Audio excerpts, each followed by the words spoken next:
Gladys Knight was born as Gladys Maria Knight on May 28, 1944, in Atlanta, Georgia. From the time she was very little, Gladys had an amazing voice. When she was only 4 years old, she was already singing solo songs at her church, and everyone was amazed because she sounded way older than she actually was. Her family saw how talented she was and encouraged her to keep singing. By the time she turned 8, she won a big TV talent show called Ted Mack's Original Amateur Hour. This was a huge moment that showed everyone that Gladys was going to be a star someday.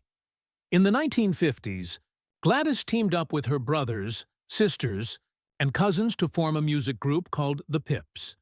This group would later become super famous in soul and R&B music.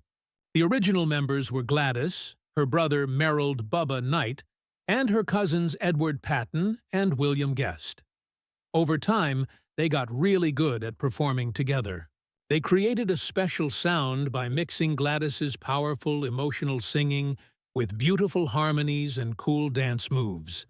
In the 1960s and 1970s, they became really popular and had lots of hit songs that people still love today. When they signed with Motown Records, they became known all across the country. They released classic songs like I Heard It Through the Grapevine, If I Were Your Woman, and Neither One of Us Wants to Be the First to Say Goodbye. But they became even more famous after they switched to Buddha Records. In 1973, they recorded Midnight Train to Georgia, which became their biggest song ever. It was a beautiful song about love and making sacrifices for the person you care about.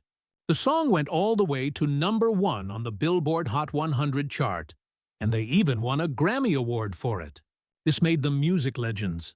The way Gladys sang it, with so much raw emotion and soul, really touched people's hearts. It captured how people felt about their struggles, their hopes, and their strength during that time. During the 1970s and 1980s, Gladys Knight and the Pips kept making hit after hit. They released songs like Best Thing That Ever Happened to Me, I've Got to Use My Imagination, and Love Overboard. Their music mixed gospel feelings, R&B grooves, and pop sounds in a way that made everyone want to listen. They were one of the most versatile groups around. Besides their music, their shows were filled with grace, style, and togetherness. They represented perseverance and excellence in the African-American entertainment world during a time when society was going through big changes. When the Pips decided to retire in 1989, Gladys Knight bravely started her own solo career. She proved that she could be just as amazing on her own. Her solo albums showed that she could try new things while still staying true to her soulful style. She explored gospel music, pop, and modern R&B, earning new awards and winning over new fans. In 1994, she released a gospel album called Many Different Roads, which showed how spiritual and faithful she was. Her later work proved that she was still a timeless artist who could sing any kind of song beautifully. Gladys's impact goes way beyond just music.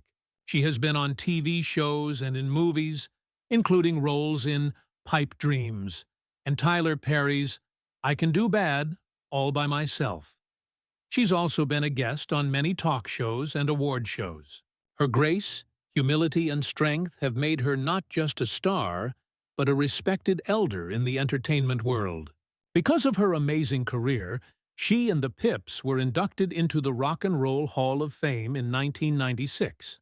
Later, she received the National Medal of Arts and Kennedy Center honors, which are super important awards given to people who have shaped music and culture for many generations. Even now, in her later years, Gladys Knight still performs with the same passion and energy she's always had. Her concerts are celebrations of love, faith, and strength, and fans from all over the world come to see her perform. Her influence can be heard in so many artists who came after her, like Whitney Houston and Beyoncé. These singers owe part of their success to Gladys because she showed them how to sing with real emotion and incredible skill.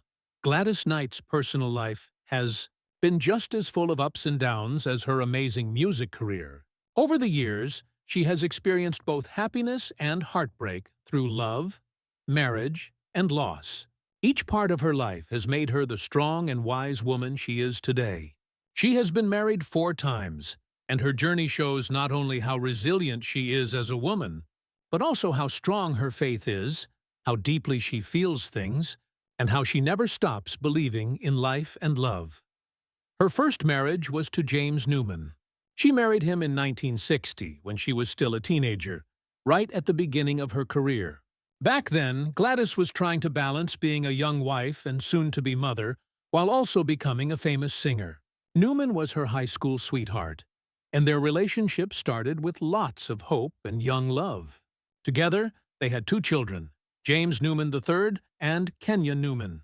These kids became very important people in Gladys's life, both as family and in her career.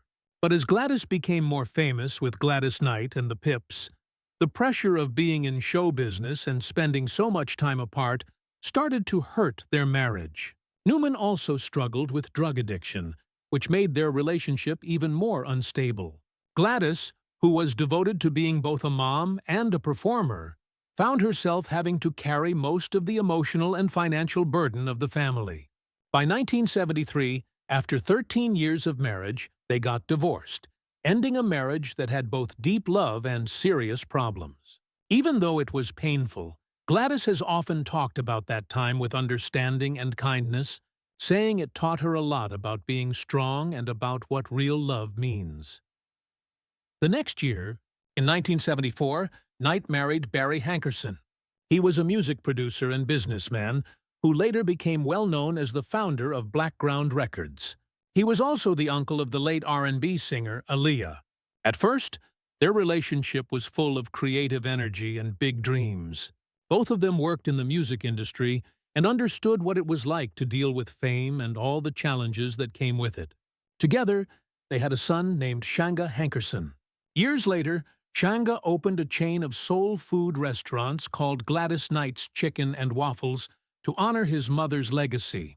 However, their marriage started having problems. They had different priorities, disagreements about business, and personal issues that created more and more tension between them. By 1979, the relationship had gotten so bad that they divorced. The separation was hard on both an emotional and professional level. This was another big turning point in Gladys's life. After this, she started focusing more on her spiritual growth and finding inner peace. She learned important lessons about needing to balance career success with emotional happiness. Many years later, in 1995, Gladys got married for the 3rd time. This time, it was to Les Brown, a famous motivational speaker and author who was known for his inspiring talks about overcoming hard times and achieving your dreams. Their marriage got a lot of public attention because both of them were well-known people who were admired for their positive attitudes and personal victories. On the surface, their relationship seemed perfect. 2 strong, passionate people who had both faced challenges in life with courage and grace. But even though they respected and cared about each other, the marriage was hard to keep going. They were both very busy, had different lifestyles, and the pressure of being in the public eye started to wear them down. After just 2 years, in 1997, Gladys and Les got divorced. Even though the marriage was short, it had a lasting impact on both of them. Gladys has often spoken kindly about Les, saying that his optimism and spiritual wisdom helped her find confidence in herself again and feel calm inside during a time when she was going through changes in her life. Finally, in 2001, Gladys Knight found lasting happiness with William McDowell. He was a man who shared her deep faith and strong values. Unlike her earlier relationships, this marriage was based on a deep spiritual connection. McDowell wasn't part of the entertainment industry, which brought stability, peace, and grounding to Knight's world, a world that had been filled with the chaos of fame and emotional ups and downs for so long. Together, they have spent a lot of their time doing charity work and community service, focusing on faith-based projects and causes that help families. The couple has also been active at the Beulah Baptist Church community in North Carolina, where Knight often sings gospel music and helps with ministry. With McDowell, she has found not only a devoted partner, but also someone who shares her passion for faith and helping others. Their relationship represents a new chapter in her life, one that's centered on spiritual fulfillment, gratitude, and lasting love. After more than 60 years in the music industry, Gladys Knight, known as the Empress of Soul, has never been afraid to speak her truth. Now, at 81 years old, she's opening up like never before about her deep, complicated, and emotional connection to Michael Jackson, the king of pop. Their relationship went way beyond just being colleagues in the music business. It was built on years of admiring each other, sharing experiences as African-American performers who were breaking barriers, and a deep sense of motherly care that Gladys felt toward Michael. For the first time, she's sharing how she truly saw him, not as an untouchable superstar, but as a deeply sensitive, gifted, and troubled human being. Gladys started by remembering the first time she met Michael Jackson when he was still a child performing with the Jackson 5. "From the very first moment I saw that boy sing, I knew he had something special," she said. "There was a light in him that was almost divine. He could hold a crowd in the palm of his hand before he even became a teenager." Gladys was already an established artist at Motown during that time, and she saw firsthand how the young Jackson brothers were thrown into the spotlight. She remembered seeing Michael's mother, Catherine, backstage, and she immediately felt that Michael was a child who was destined for both greatness and a heavy burden. "Fame came for him too early," she explained. "He was just a baby trying to carry a mountain on his shoulders." As the years went by, Gladys watched Michael grow from a talented child into one of the most influential entertainers in history. "Michael didn't just perform, he transformed," she said. "He gave everything he had, every single ounce of himself, to his art. People talk about his dancing and his singing, but they don't always understand how deeply he felt everything he did." She revealed that behind the scenes, Michael was soft-spoken, shy, and often looking for genuine connection with people. He wasn't that loud superstar people imagined. He was gentle. He would call me Miss Gladys and talk about music, love, and faith. He had such a sweet soul. Gladys also opened up about how she watched Michael struggle under the weight of being famous all over the world. "That kind of pressure isn't natural for anyone," she said seriously. "He didn't have the freedom to make mistakes like other people do. Everything he did was magnified 1,000 times." She remembered times when Michael would tell her how tired he felt, not just physically tired, but emotionally exhausted. "He told me once, 'Miss Gladys, sometimes I wish I could just walk down the street and nobody would know my name.' That broke my heart, because that's all he ever wanted, to just be himself." When asked about the controversies that surrounded Michael's later years, Gladys spoke with both compassion and firmness. "People forget that Michael was human," she said. "He made choices, yes, but he was also a man who carried the world's expectations from the time he was a child. It's easy to judge when you've never lived that kind of life. I never believed he was the monster some people tried to paint him as. Michael was misunderstood. He was sensitive, fragile even. He gave love to a world that didn't always give it back." Gladys also shared her thoughts on Michael's artistry and how it shaped entire generations of people. "Nobody will ever do what Michael did. He changed the landscape of music forever," she reflected. "He opened doors for so many of us.